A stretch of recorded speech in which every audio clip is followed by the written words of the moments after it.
100% fee రాయితీతో AI నేర్చుకోవాలనుకుంటున్నారా? Attend quality third gen AI test 2025.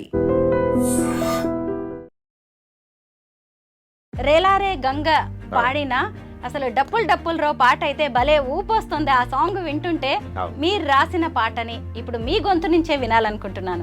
లక్షల డప్పులు రో మామా నాగులయ్య, వేల గొంతులు రో మామా నాగులయ్య, రాజధాని గడ్డ మీద రణబేరిని మోగించగా చల్ చల్ చల్ చల్ తరలిపోదాము రో ఓ మామా నాగులయ్య, తరలించుదాము రో నా మామా నాగులయ్య. మీరు ఇంకో పాట కూడా రాశారు కదా, ఎయ్యర డప్పు.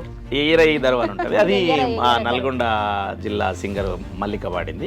కాపోల ముసలి తల్లి అవ్వ కాలముడిగి సత్తే, కాడు వెరిసినాది ఇది పాడే మోసినాది, అంటరానియాకున్నా కంట నీరు పెట్టినాది, ఎయిర దరువు ఇది డప్పులొల్ల దరువు. ఎల్లన్న గారు, ఎస్సీలు అనగానే మాల మాదిగలతో పాటు ఇంకొన్ని వర్ణాల వారు కూడా ఉన్నారు కదా, అసలు ఈ ఎస్సీ ఉపవర్గీకరణ లడాయి ఏంటి? ఇప్పుడు ఎస్సీలు అనగానే ఈ మాల మాదిగలే ఈ వర్గీకరణ ఈ రిజర్వేషన్ ఫలాలు అనుభవిస్తున్నారు అనుకుంటారు. బాహ్య ప్రపంచానికి తెలియని విషయం ఏంటంటే,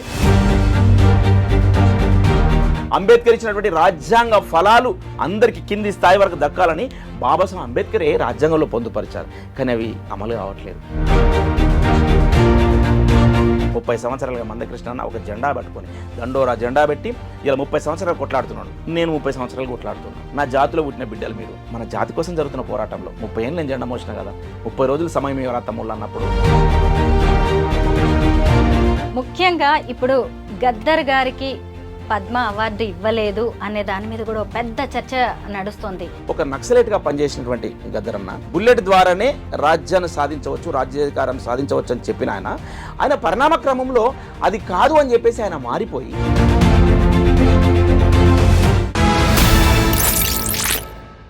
అందరికీ నమస్కారం. నేను Swaroopa Potlapalli. Welcome to iDream. SC ఉపవర్గీకరణను డిమాండ్ చేస్తూ ఎంఆర్పిఎస్ అధ్యక్షుడు పద్మశ్రీ మంద కృష్ణ మాదిగ ఆధ్వర్యంలో హైదరాబాద్లో ఫిబ్రవరి 7న లక్ష డప్పులు వేల గొంతుల మహాప్రదర్శన జరగబోతోంది. ఈ కార్యక్రమానికి సంబంధించి ఉద్యమ నేత, కాంగ్రెస్ లీడర్, ఫోక్ సింగర్ దరువు ఎల్లన్న రాసిన పాటలు 2 ట్రెండింగ్లోకి వచ్చాయి. ప్రస్తుతం నాతో పాటు దరువు ఎల్లన్న గారు ఉన్నారు. ఆయనతో మాట్లాడి ఈ కార్యక్రమానికి సంబంధించిన అనేక విషయాలను తెలుసుకుందాం. నమస్తే ఎల్లన్న గారు. నమస్కారం మేడం. మీరు రాసిన 2 పాటలు నేను విన్నానండి, చాలా బాగున్నాయి.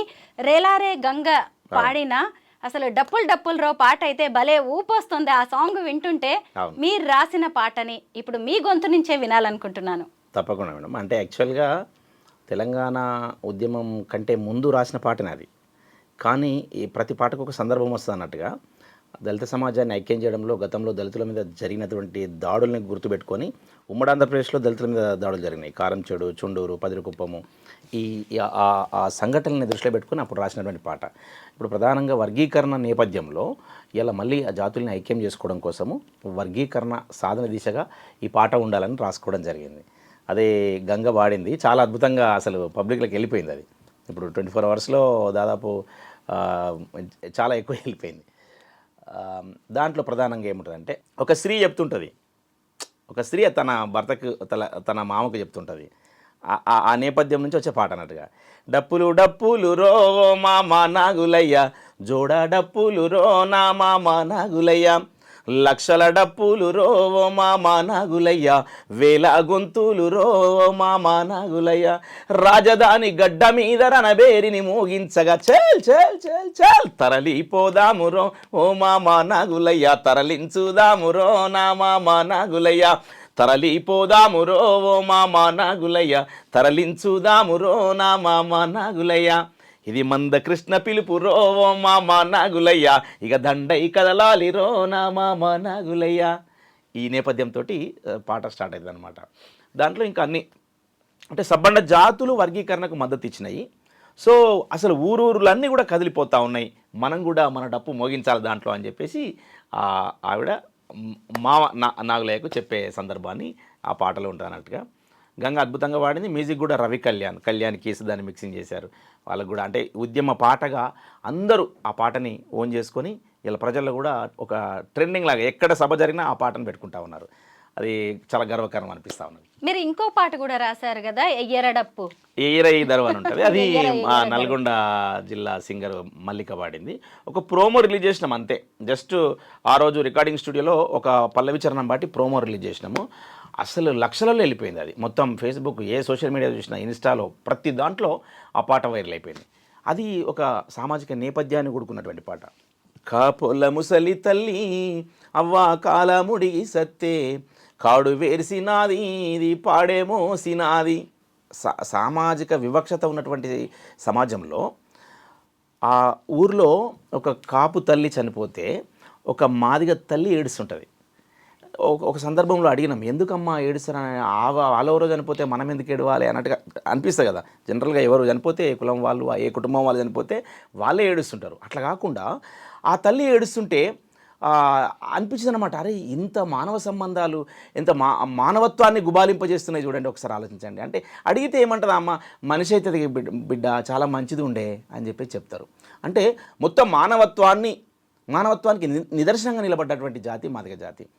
దాన్ని దృష్టిలో పెట్టుకొని కాపోల ముసలి తల్లి అవ్వ కాలముడి సత్తే కాడు వేర్సినాది ఇది పాడేమో సినాది అంటరానియాకున్న కంట నీరు పెట్టినాది ఎయిర దరువు ఇది డప్పులొల్ల దరువు చల్ ఎయిర దరువు గా డప్పులొల్ల దరువు లక్ష సాధన కొరకు లక్ష డప్పుల దరువు లక్ష సాధన కొరకు లక్ష డప్పుల దరువు ఇది మండుతున్న మాదిగొల్ల గుండె సప్పుడి దరువు ఎయిర దరువు ఇది డప్పులొల్ల దరువు చల్ ఎయిర దరువు ఇది సప్పుడొల్ల దరువు కర్ణాల బిడ్డ పెళ్ళి కనకన్న డప్పు కొడితే పెళ్ళైపోయినాక పెంట మీద తిండి వెడితే గుంజకున్న డప్పు చూసి గుండె గుద్దుకున్నదయ్యో ఎయిర దరువు గా డప్పులొల్ల దరువు చలో ఎయిర దరువు గా డప్పులొల్ల దరువు గజ్జల సప్పుడింటే ఇది గంతులేసెదరువు గజ్జల సప్పుడింటే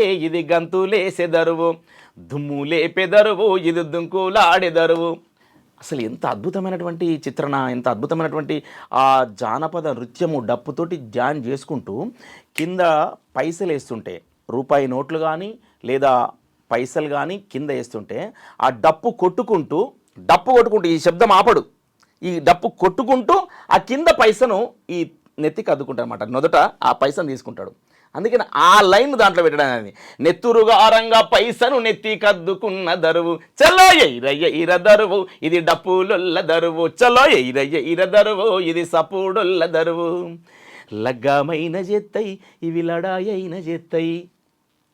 అంతే కదా. ఏ ఊర్లో చూడండి, ఎక్కడన్నా చూడండి, శుభకార్యమైన లేదా అశుభకార్యమైన ఏ సందర్భంలోనైనా సరే డప్పు మోగాల్సిందే. డప్పు ఊర్లో మోగుతూ ఉంటే ఊరవుతున్నటువంటి వాళ్లకు ఏ సంఘటన జరుగుతుంది ఊర్లో అని తెలిసిపోతుంది.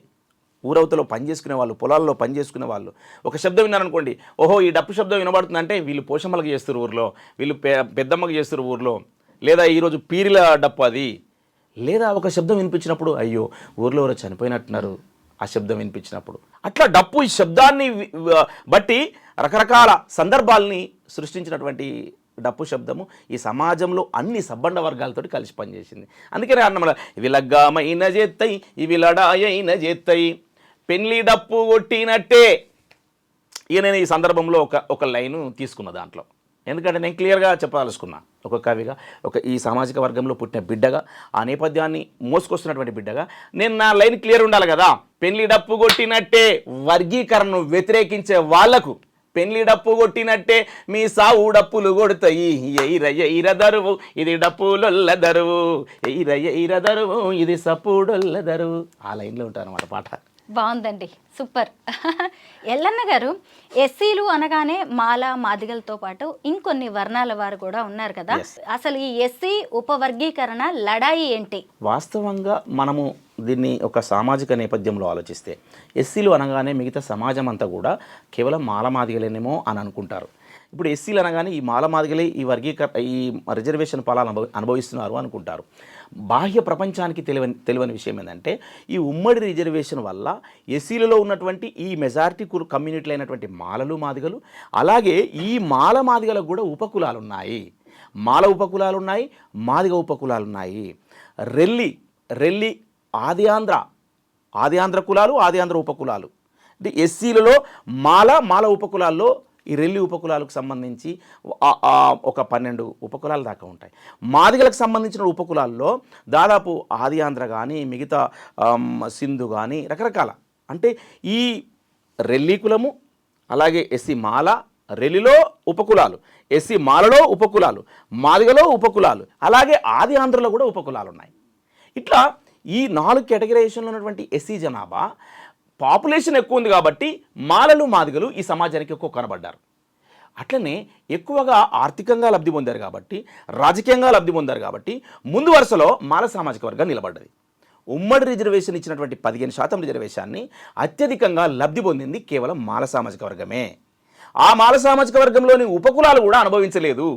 ఇలా వర్గీకరణ కావాలన్నది కూడా మాల సామాజిక వర్గంలోని ఉపకులాలకు, అలాగే మాదిగలకు, మాదిగ సామాజిక వర్గంలో ఉపకులాలకు కూడా ఈ వర్గీకరణ అంశం ద్వారా ఉమ్మడి రిజర్వేషన్ను మనము జనాభా దమాషా ప్రకారం పంచుకుందాము.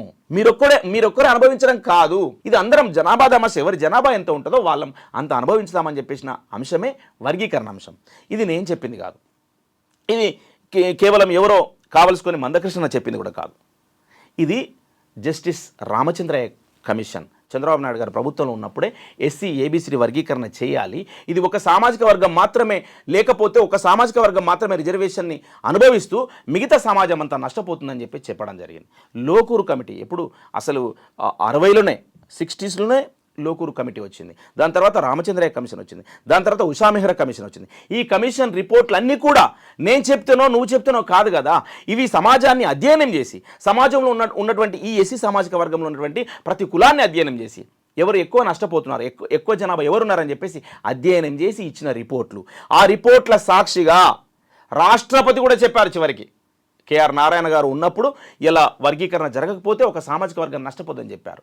అంబేద్కర్ ఇచ్చినటువంటి రాజ్యాంగ ఫలాలు అందరికీ కింది స్థాయి వరకు దక్కాలని బాబాసాహెబ్ అంబేద్కరే రాజ్యాంగంలో పొందుపరిచారు. కానీ అవి అమలు కావట్లేదు. కేవలం ఒక సామాజిక వర్గం ఆర్థికంగా ఎదగడం ద్వారా, రాజకీయంగా ఎదగడం ద్వారా, ఉద్యోగపరంగా ఎదగడం ద్వారా, లాబింగ్ మొత్తం వాళ్ళ చేతులు పెట్టుకొని ఇన్ని సంవత్సరాలుగా మొత్తం ఒకే వర్గం అనుభవించుకుంటూ వస్తుంది. దాని మీదనే పోరాటం. 30 సంవత్సరాలుగా మందకృష్ణ అన్న ఒక జెండా పట్టుకొని, దండోరా జెండా పెట్టి ఇలా 30 సంవత్సరాలు కొట్లాడుతున్నాడు. కృష్ణ అన్నాడు, తమ్ముళ్ళు నేను 30 సంవత్సరాలు కొట్లాడుతున్నా, నా జాతిలో పుట్టిన బిడ్డలు మీరు, చాలా అద్భుతమైన పాటలు రాశారు తెలంగాణ కోసం, రాష్ట్ర సాధనలో మీ పాత్ర కీలకమైన పాత్ర, నా జాతి బిడ్డలు మీరు. ఒక మిట్టపల్లి సురేందర్, ఏపూరు సోమన్న, ఒక దరు వెల్లన్న, ఒక గిద్ద రామనరసు, చాలామంది, ఒక అంతడుపుల నాగరాజు, ఒక ఇట్లా చెప్పుకుంటూ పోతే చాలామంది, ఓ మాటల తిరుపతి, ఎంతమంది అని చెప్పాలి, ఓ పాటమ్మ రాంబాబు, చాలామంది బిడ్డలు ఈ తెలంగాణ గడ్డ మీద ఈ సామాజిక వర్గంలో పుట్టినటువంటి బిడ్డలు, అద్భుతమైనటువంటి సాహిత్యాన్ని అందించినటువంటి బిడ్డలు. మీరు మన జాతి కోసం జరుగుతున్న పోరాటంలో 30 ఏళ్ళు నేను జెండా మోసిన కదా, 30 రోజులు సమయం ఇవ్వరా తమ్ముళ్ళు అన్నప్పుడు మాకు హృదయం చెలించిపోయింది. అన్న మన జాతి కోసం జరుగుతున్న పోరాటంలో మేమెందుకు భాగస్వాములు కామని చెప్పేసి అప్పుడు మేము అవుట్రైట్గా ఇన్వాల్వ్ అవుతామని చెప్పేసి ఈ 1,00,000 డప్పుల కార్యక్రమంలో, 1000 గొంతులు 1,00,000 డప్పుల కార్యక్రమం, మేమొక గొంతుగా మేమొక డప్పుగా బరాబర్ నిలబడతామని చెప్పేసి అద్భుతమైన పాటలని, సాహిత్యాన్ని అందించుకుంటూ ప్రతి ఒక్కరు, కేవలం మేమే కాదండి ఇక్కడ మనం అబ్జర్వ్ చేసినట్టుంటే ఈ సామాజిక వర్గంలో ఉన్నటువంటి వాళ్ళే కాకుండా ఇలా మిగతా సబ్బండ వర్గాలు కూడా ఈ వర్గీకరణ ఉద్యమానికి మద్దతు తెలియజేస్తూ ఉన్నాయి. ఇది న్యాయమైన డిమాండ్, ఇది రాజ్యాంగబద్ధమైన డిమాండ్. కాబట్టే సమాజం అంతా కూడా మాదిగ సామాజిక వర్గం వైపు నిలబడ్డది. ఇక వ్యతిరేకించే వాళ్ళు వాళ్ళ విజ్ఞతకు వదిలేస్తున్నా, తిట్టేవాళ్ళు వాళ్ళ విజ్ఞతకు వదిలేస్తున్నా. మీరు నిజంగా అంబేద్కర్ వారసులు అయితే తిట్టరు, మీరు నిజంగా అంబేద్కర్ వారసులు అయితే వర్గీకరణను అనుకూలంగా మాట్లాడతారు, వ్యతిరేకించరు. కేవలం అవకాశవాదులు మీరు అని చెప్పేసి తెలియజేస్తా ఉన్నా. ఎస్సీ ఉపవర్గీకరణను సమర్థిస్తూ అనుకూలంగా సుప్రీంకోర్టు తీర్పునిచ్చింది. అయితే ఉద్యోగాలలో కావచ్చు, నోటిఫికేషన్లలో, వీటన్నిటిలో కూడా ఈ వర్గీకరణను మేము అమలు చేస్తామని చెప్పారు రేవంత్ రెడ్డి. ఆర్డినెన్స్ కూడా తీసుకొస్తామన్నారు అవసరమైతే. ఆయన మాట మీద నిలబడకపోవడం వల్లే ఇప్పుడు ఈ 1,00,000 డప్పులు కార్యక్రమాన్ని చేస్తున్నామని మందకృష్ణ గారు చెబుతున్నారు. మీరు ఒక కాంగ్రెస్ లీడర్, మీ పార్టీ స్టాండ్ ఏంటి దీని మీద? మా పార్టీ స్టాండ్ క్లియర్గా ఉన్నది. రేవంత్ రెడ్డి గారు, నేను ఒక జెడ్పీటీసీగా గెలిచినంటే నాకు ఈ మాదిగ సామాజిక వర్గం సపోర్ట్ చేయడం ద్వారా జెడ్పీటీసీ గెలిచిన, నేను ఒక ఎమ్మెల్యేగా గెలిచినంటే నాకు మాదిగ సామాజిక వర్గం అండగా నిలబడ్డది, నేను ఒక ఎంపీగా గెలిచినంటే మాదిగ సామాజిక వర్గం అండగా నిలబడ్డది. ఇట్లా చెప్పుకుంటూ పోతూ నేను నా సామాజిక వర్గం కూడా నాకు ఇంతలా సపోర్ట్ చేసిందో లేదో తెలియదు కానీ నాకు ఈ మాదిగ సామాజిక వర్గం సపోర్ట్ చేయడము నాకు బ్రహ్మరథం పట్టడం వల్ల నేను ఇప్పుడు ఈ స్థాయిలో ఉన్నానని చెప్పేసి చెప్పడం జరిగింది. ఆయన ఏమో సాటుకొకటి మాట్లాడలే కదా, బహిరంగంగా మాట్లాడాడు. ముఖ్యమంత్రి రేవంత్ రెడ్డి గారు ఇలా ఏదైనా ఉంటే నిక్కచ్చిగా మాట్లాడేటోడు, నిజాయితీగా మాట్లాడేటోడు. అట్లా మాట్లాడుకుంటూ ఒక మాట చెప్పుడు, మాదిగల పెద్దన్నగా మాట్లాడతాడు. నేను బరాబర్ మేము స్వీకరిస్తా ఉన్నాం. మాదిగల పెద్దన్న రేవంత్ అనే ఆయన వర్గీకరణ మేము సుప్రీంకోర్టు జడ్జిమెంట్ వచ్చిన తర్వాత ఇమ్మీడియట్లీ ప్రకటించింది రేవంత్ రెడ్డి గారే. దేశంలోనే మొట్టమొదటిసారిగా అమలు చేసే రాష్ట్రము ఇలా తెలంగాణ రాష్ట్రం ఉండబోతుందని చెప్పేసి ప్రకటించడం జరిగింది.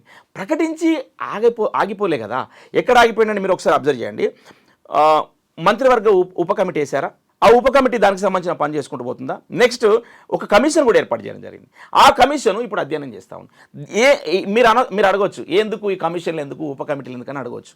ఇలా 2011 జనాభా లెక్కల ప్రకారం 33 లక్షల పైచిలుకున్నటువంటి జనాభా మాదిగ జనాభా, కేవలం 19 లక్షల జనాభా మాల సామాజిక వర్గ జనాభా. ఇది 2011 జనాభా లెక్కల ప్రకారం. మరి ఇప్పుడు 2025లో ఉన్నాం మనం. 11 ఎక్కడ, 2025 ఎక్కడ? ఈ గ్యాప్లో ఈ మాదిగ సామాజిక వర్గంలో ఎంత జనాభా పెరిగి ఉండొచ్చు? మరి పెరిగిన జనాభా దామాషా ప్రకారం కదా వర్గీకరణ జరగాల్సింది. ఆ అంశము ఇలా కమిషను దృష్టిలో ఉంచుకొని ఇలా అధ్యయనం చేస్తూ ఉన్నది. చేయాలన్నా వద్దని కాదు, వర్గీకరణ చేయాలన్నా వద్దని కాదు, ఈ పెరిగిన అంశాన్ని, జనాభా పెరిగిన అంశాన్ని దృష్టిలో పెట్టుకొని కూడా ఉప కమిటీ కూడా జనాభా పెరిగిన అంశాన్ని దృష్టిలో పెట్టుకొని కూడా అధ్యయనం చేస్తూ ఉన్నారు. బరాబరి వర్గీకరణ జరుగుతుంది. కాంగ్రెస్ పార్టీ ఈ రాష్ట్రంలో వర్గీకరణ చేస్తుంది. పైనుంచి ఎంత ఒత్తిడులున్నా దానికి తలొగ్గే వ్యక్తి రేవంత్ రెడ్డి గారు కాదు అని చెప్పేసి చెప్పదలుచుకున్నాను. లక్ష డప్పులు వేల గొంతుల కార్యక్రమం ప్రధాన ఉద్దేశం ఏంటి? ఏ పార్టీలు మీతో కలిసి వస్తున్నాయి? అన్ని పార్టీలు వస్తాయి. ఎందుకంటే ఇది న్యాయపరమైన డిమాండ్. ఇలా వర్గీకరణను వ్యతిరేకించే వాళ్ళు ఎవరన్నా ఉన్నారా అంటే కేవలం ఇప్పటిదాకా అనుభవించిన నా సోదర సామాజిక వర్గాన మాల సామాజిక వర్గం మాత్రమే వ్యతిరేకించే వాళ్ళు. మీరు సబ్బండ కులాలు, సబ్బండ వర్గాలు, ప్రజా సంఘాలు, కుల సంఘాలు, పార్టీలు, కోర్టులు, న్యాయ వ్యవస్థ. మొన్ననే హైకోర్టు పోతే పెద్ద ఎత్తున ర్యాలీ తీసి న్యాయవాదులంతా నల్లకోట వేసుకొని డప్పు కొట్టుకుంటూ వచ్చారు. వర్గీకరణ న్యాయపరమైన డిమాండ్ అని చెప్పేసి. నిజంగా చెప్పాలంటే తెలంగాణ ఉద్యమానికి వర్గీకరణ ఉద్యమానికి చాలా పోలికలు ఉన్నాయి. మీరు అబ్జర్వ్ చేస్తే తెలంగాణ ఉద్యమంలో ఇలా సబ్బండ వర్గాలు రాష్ట్రం కోసం నిలబడ్డాయి. ఆర్ఎస్యు నుంచి ఆర్ఎస్ఎస్ వరకు అందరం కలవకపోతే తెలంగాణ రాదని చెప్పేసి పెద్దలు పరమపదించారు. ప్రొఫెసర్ జయశంకర్ గారు వారు అప్పుడు నినదించడము, ఆ టైంలో ఆర్ఎస్యు నుంచి ఆర్ఎస్ఎస్ వరకు కలవడము, దాంట్లో కీలక భూమిక మా విద్యార్థి రంగం పోషించడము, ఆ రోజు ముందు వరుసలోకి వచ్చి తెలంగాణ ఉద్యమంలో కీలక భూమిక పోషించడము, ఇవన్నీ చూసినాం. రాష్ట్రం వచ్చింది. రాష్ట్రం వచ్చి చివరి దశలో లగడపాటి రాజగోపాల్ గారు ఇలా ఆయనకున్నటువంటి డబ్బుల కట్టలతోటి తెలంగాణ రాష్ట్రాన్ని అడ్డుకోవాలని విపరీతమైన ప్రయత్నం చేసింది. అడ్డుకోవాలనుకున్నటువంటి ఆయన అడ్డం పడ్డాడు తప్ప తెలంగాణ రాష్ట్రాన్ని అడ్డుకోలేకపోయాడు. సేమ్ అదే పరిస్థితి ఇలా వర్గీకరణ ఉద్యమంలో కనబడతా ఉన్నది. ఇదే నా సోదర సామాజిక వర్గంలో ఉన్నటువంటి ఒక పెద్ద ఆయనకు సంబంధించిన ఒక మంత్రి పదవి కోసము వ్యక్తిగతంగా ఆయన ఆ సామాజిక వర్గాన్ని రెచ్చగొట్టి మొన్న ఇక్కడ పరేడ్ గ్రౌండ్లో పెద్ద మీటింగ్ పెట్టారు. పెట్టిన తర్వాత ఆయన ఏం చేస్తున్నాడు, వర్గీకరణ అడ్డుకుంటామంటున్నారు. మా మందకృష్ణ చెప్తున్నట్టుగా నిజంగానే బయటకు గడబడుతుంది. వాళ్ళు తొడలు కొడుతున్నారు, మీసాలు తిప్పుతున్నారు, తొక్కుకుంటూ పోతామంటున్నారు. ఇది తెలంగాణ ఉద్యమంలో సీమాంధ్రులు ఎట్లా మాట్లాడారో ఇప్పుడు వీళ్ళు కూడా అదే మాట్లాడుతున్నారు. అప్పుడు న్యాయబద్ధమైనటువంటి పోరాటము, ధర్మమైన పోరాటము, ఇప్పుడు కూడా వర్గీకరణ పోరాటం కూడా ధర్మబద్ధమైన పోరాటము, న్యాయబద్ధమైన పోరాటం. ఈ న్యాయబద్ధమైన పోరాటంలో అప్పుడు రాజగోపాల్ రెడ్డి లాగానే ఇప్పుడు వివేక్ వెంకటస్వామి గారు అడ్డుపడతా ఉన్నారు. అప్పుడు అడ్డుపడతానాయన ఆయననే అడ్డం పడ్డాడు. ఇప్పుడు అడ్డం పడతాన ఈయన కూడా అడ్డం పడిపోతాడు తప్ప అడ్డు నిలవలేడని చెప్పేసి నేను చెప్పాల్సుకున్నా. చివరిగా ఆయన రాజకీయ సన్యాసం తీసుకున్నాడు పాపం. ఎక్కడ రాజకీయాల్లో కనబడతలే, యాక్టివ్ రోల్ లేదు రాజగోపాల్ రెడ్డి గారిది. పాపం నాకెందుకో నా సోదర సామాజిక వర్గ నాయకుడు, ఆర్థికంగా బలమైన నాయకుడు, మీడియా ఉన్నది, రకరకాల శక్తులు ఇండస్ట్రీలో ఉన్నటువంటి ముందంజలో ఉన్నటువంటి వ్యక్తి కాబట్టి నాకెందుకో బాధ అనిపిస్తుంది. ఆయన కూడా భవిష్యత్తులో రాజగోపాల్ రెడ్డి లెక్క కావద్దని నేను కోరుకుంటాను. ముఖ్యంగా ఇప్పుడు గద్దర్ గారికి పద్మ అవార్డు ఇవ్వలేదు అనే దాని మీద కూడా పెద్ద చర్చ నడుస్తోంది. దీనికి సంబంధించి కేంద్ర మంత్రి బండి సంజయ్ గారు చేసిన వ్యాఖ్యలు కలకలం రేపాయి. ఆయన కూతురు వెన్నెల గద్దర్ కూడా కౌంటర్ ఇచ్చారు. దీని మీద మీ అభిప్రాయం ఏంటి? వాస్తవంగా గద్దర్ గారిని బండి సంజయ్ గారు చూసే కోణము ఆయన తొలినాలలో ఉన్నటువంటి అంశాన్ని మాత్రమే బండి సంజయ్ గారు చూశారని అనుకుంటా ఉన్నా. గద్దర్ యొక్క దశల వారీగా జీవితాన్ని చూస్తూ ఉంటే మేము ఆయన విప్లవ పార్టీ నుంచి బయటకు వచ్చిన తర్వాత బుద్ధం శరణం గచ్చామని చెప్పేసి ఒక జెండా పట్టుకొని 5 రంగుల జెండాను ఆయన కర్రకు కట్టుకొని విప్లవ జెండా ఉంటుండే గతంలో, దాని తర్వాత పంచశీల జెండాను ఆ కట్టె కట్టుకొని ఏ సభలకైనా వెళ్ళేవాడు. వెళుతూ ఆయన గతంలో ఒక నక్సలైట్గా పనిచేసినటువంటి గద్దరన్న దాని తర్వాత పరిణామ క్రమంలో ఈ దేశంలో బుల్లెట్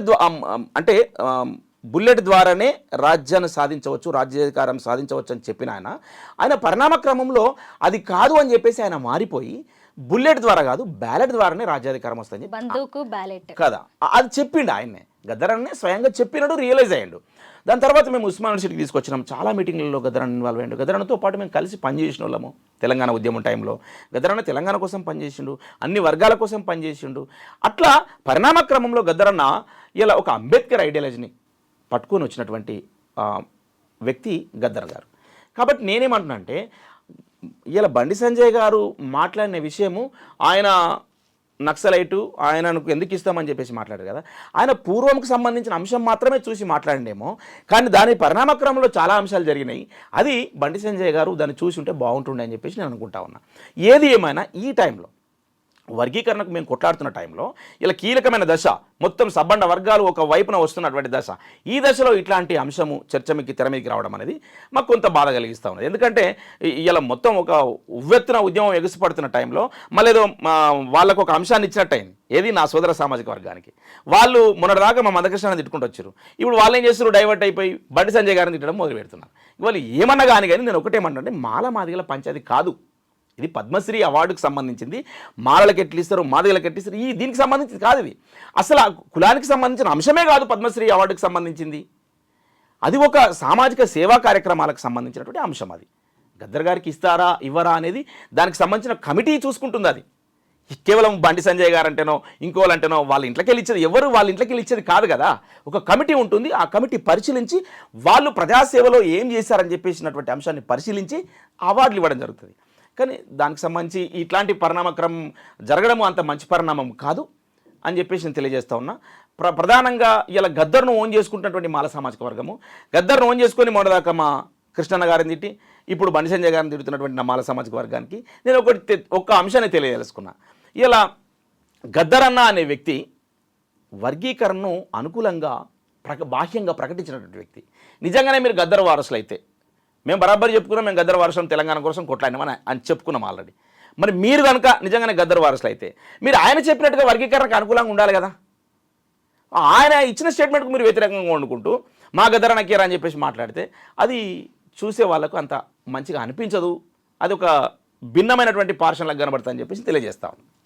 ఎల్లన్న గారు, సుప్రీంకోర్టు తీర్పు తర్వాత ఎంఆర్పిఎస్ అధ్యక్షుడు మందకృష్ణ గారు ప్రధానమంత్రి నరేంద్ర మోదీని కలిశారు, ధన్యవాదాలు తెలిపారు. ఆ తర్వాత ఆయన బీజేపీలో చేరబోతున్నారని కొంత వార్తలు కూడా వచ్చాయి. రీసెంట్గా ఆయనకి పద్మశ్రీ వచ్చింది. ఆ తర్వాత రకరకాల ఊహాగానాలు వినిపిస్తున్నాయి. దీని మీద మీరేమంటారు? ఊహాగానాలన్నీ ఊహాగానాలే. మందకృష్ణ గారు అవుట్రైట్గా 30 సంవత్సరాల నుంచి నేను నల్లకండ వేసుకొని తిరుగుతూ ఉన్నా. నా నల్లకండువను 30 సంవత్సరాలుగా మార్చలేదు. ఏ పార్టీ నాయకుడిని కలిసినా, గతంలో చంద్రబాబు నాయుడు గారిని కలిశారు, పచ్చకండ వేసుకోలే మెడలో. గతంలో రాహుల్ గాంధీ గారిని కలిశారు, కాంగ్రెస్ కండ వేసుకోలేదు, అదే నల్లకండ ఉంది, నల్లకండ తీసేలే కదా. రేవంత్ రెడ్డి గారిని కలిశారు, కేసీఆర్ గారిని కలిశారు. కేసీఆర్ గారు నిమ్స్ హాస్పిటల్లో దీక్ష విరమించే టైంలో నిమ్మరసం ఇచ్చింది కూడా మందకృష్ణ గారే. నెక్స్ట్ ఈ మోడీ గారిని కలిశారు. ఇప్పుడు వీళ్ళందరినీ కలిసినప్పుడు లేని రాద్ధాంతము మోడీ గారిని కలవంగానే ఎందుకు తీసుకొస్తున్నారని నాకు అర్థం కాదు. ఆయన సాక్షాత్తు దేశానికి ప్రధానమంత్రి. మరి వారి చేతిలో ఈ వర్గీకరణ అంశం ఉన్నప్పుడు ఎందుకు కలవద్దు? మోడీ గారిని మందకృష్ణ కలవడం తప్పెట్లయితుంది? నా జాతి బావు కోసము, నా జాతి విముక్తి కోసము నేను ఏ పార్టీకైనా అడుగుతా, ఎవరికైనా నేను అడగడానికి నేను వెళ్తా అని చెప్పాడు. ఆయన బాహ్యంగా ప్రకటించడు. ఆయన సాటుకొని కలవలేడే. గతంలో వెంకయ్య నాయుడు గారిని కలిసిండు, మోడీ గారిని కలిసి మోడీ గారు. నేనేమంటున్నా అంటే ఒక కుల సంఘంది న్యాయపరమైనటువంటి డిమాండ్ కాకపోతే దేశ ప్రధానిగా ఉన్నటువంటి నరేంద్ర మోడీ గారు ఒక కుల సంఘం పెట్టిన మీటింగ్కి ఎందుకు వస్తాడైనా? ఇది న్యాయపరమైన డిమాండ్ కాబట్టే కదా వచ్చింది. అన్యాయమైన దానికి ఎందుకు వస్తారు వాళ్ళు? అట్లా ఒక భావోద్వేగానికి లోనై కృష్ణన్న గారు మోడీ గారిని ఆలింగనం చేసుకోవడం, మోడీ గారే మీ నాయకత్వంలో పనిచేస్తా అన్నాడు. ఒక్కసారి ఆలోచించండి. మోడీ గారి నాయకత్వంలో మందకృష్ణ పనిచేస్తానులే, మందకృష్ణ గారినే మీ నాయకత్వంలో మేము పనిచేస్తామని అన్నాడు. అంటే ఇది న్యాయపరమైన డిమాండ్ కాబట్టి మేము ఏ అంశాలనైతే కోరుతున్నామో, మా ఆకాంక్షలు ఏవైతే ఉన్నాయో, ఏండ్ల తరబడి మేము ఏ వర్గీకరణ జరగకపోవడం వల్ల అసలు రిజర్వేషన్ ఫలాలే అనుభవించకుండా పోయినామో, దిక్కు లేకుండా అయిపోయినాం కదా. బయట సమాజమేమో మీకేందా రిజర్వేషన్ ఉంది, మీకేందా ఉద్యోగాలు వస్తాయంటాం, కానీ మాకేంది కాదు, మేము అట్లా బదనామైన వాళ్ళం. కేవలం ఒక సామాజిక వర్గం మాత్రమే ఇప్పటిదాకా అనుభవించుకుంటూ వచ్చింది. దాంట్లో అనుభవించిన వాళ్ళు ఎలా వాళ్ళ అక్కసు చూడండి. మేము గతంలో సుప్రీంకోర్టు కొట్టివేసి చంద్రబాబు నాయుడు అమలు చేసిన టైంలో అప్పుడు వర్గీకరణ అమలైంది. ఆ వర్గీకరణ అమలైన టైంలో చాలామంది బిడ్డలకు, మాదిగ బిడ్డలకు ఉద్యోగాలు వచ్చినాయి. దాని తర్వాత సుప్రీంకోర్టు కొట్టేసింది, రకరకాల కారణాలు చెప్పి కొట్టేసింది, టెక్నికల్ ఇష్యూ అని చెప్పేసి కొట్టేసిన తర్వాత మేము ఎన్నడూ కూడా న్యాయస్థానం తప్పు అని చెప్పేసి మేము ఎప్పుడు అనలే. ఎప్పుడు కూడా న్యాయ వ్యవస్థను తప్పుగా మేము జడ్జిలను కూడా తిట్టలే ఎప్పుడు కూడా. కానీ వాళ్ళ పైశాచికాలను చూడండి, జడ్జిలను తిడుతున్నారు వాళ్ళు, సుప్రీంకోర్టును తిడుతున్నారు. సుప్రీంకోర్టు ఏమన్నా ప్రైవేట్ ఏజెన్సీ? అదేమన్నా ప్రైవేట్ ఏజెన్సీ కాదు కదా. సుప్రీంకోర్టును తిడుతున్నారు వాళ్ళు. కేవలం కొంతమంది ఆ సమాజంలో పుట్టి కొంతమంది ఆ సమాజానికి తలవంపులు తీసుకొచ్చి పనిచేస్తూ ఉన్నారు. ఇది పద్ధతి కాదు, సమంజసం కాదు అని చెప్పేసి తెలియజేస్తా ఉన్నా.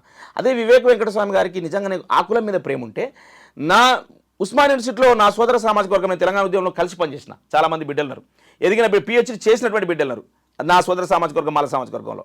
నిజంగానే నీకు జాతి మీద ప్రేమ ఉంటే నీ కొడుకు కాకుండా మన విద్యార్థి నాయకులకు ఎందుకు టికెట్లు ఇప్పించుకోలేకపోయినావు? మరి నీకు కావాలి, మీ అన్నకు కావాలి, మీ కుటుంబంలో మీ కొడుకు కావాలి అంటే నువ్వు కులం గురించి చేస్తున్నావు, కుటుంబం గురించి చేస్తున్నావా? సో ఇది నా సోదర సామాజిక వర్గమైన మాల సామాజిక వర్గం కూడా దీన్ని ఆలోచించాలని చెప్తా ఉన్నా. కాబట్టి మీరు అడిగిన ప్రశ్నలో ప్రధానంగా అన్ని పార్టీలను తిరిగిండు కాబట్టి ఇలా బీజేపీ దగ్గర కూడా వెళ్ళడం జరిగింది. అట్లా అయినంత మాత్రాన కృష్ణ బీజేపీ కండవ కప్పుకుంటున్నానో, బీజేపీలో పార్టీలు చేరినానో ఎప్పుడు కూడా చెప్పలేదు. ఇలా వర్గీకరణ ఉద్యమంలో కృష్ణన్న గారి వెంట అన్ని పార్టీలకు సంబంధించిన వాళ్ళు కలుస్తూ ఉన్నారు, అన్ని పార్టీలు కలిసి పనిచేస్తూ ఉన్నాయి. బీఆర్ఎస్కి సంబంధించిన వాళ్ళు ఉన్నారు, కాంగ్రెస్ పార్టీకి సంబంధించిన నాట్లాంటి వ్యక్తులు ఏ పురుషమని కూడా కాంగ్రెస్ పార్టీలో ఉన్నాడు. మరి చాలామంది బిడ్డలు కాంగ్రెస్ పార్టీలో ఉన్నట్టు మాదిగ బిడ్డలు డప్పేసుకొని ర్యాలీ తిరుగుతున్నారు, బీఆర్ఎస్లో ఉన్న వాళ్ళు ర్యాలీ తిరుగుతున్నారు. మరి అది బీజేపీ ఎట్లయితుంది? కేవలం ఈ మాల సామాజిక వర్గంలో కొంతమంది స్వార్థ పరులు దీన్ని చిన్నగా చేయాలని, ఈ ఉద్యమాన్ని పక్కదారి పట్టేయాలని చేస్తున్న కుట్రలో భాగంగా మందకృష్ణ గారిని ఇలా బీజేపీ ఏజెంట్ అని, బీజేపీలో చేరుతాడని రకరకాల వదంతులు తీసుకొస్తున్నారు. దీన్ని నేను తీవ్రంగా ఖండిస్తా ఉన్నా. ఆ సంకుచిత స్వభావాన్ని వదిలిపెట్టమని చెప్పేసి నా సోదర సామాజిక వర్గంలోని కొంతమంది నేతలకు తెలియజేస్తా ఉన్నా. లక్ష డప్పులు వేల గొంతులు కార్యక్రమం విజయవంతం కావాలని, మీ ఆశలు ఆశయాలు త్వరగా కార్యరూపం దాల్చాలని కోరుకుంటున్నాం. Thank you so much. Thank you madam. నమస్తే మేడం.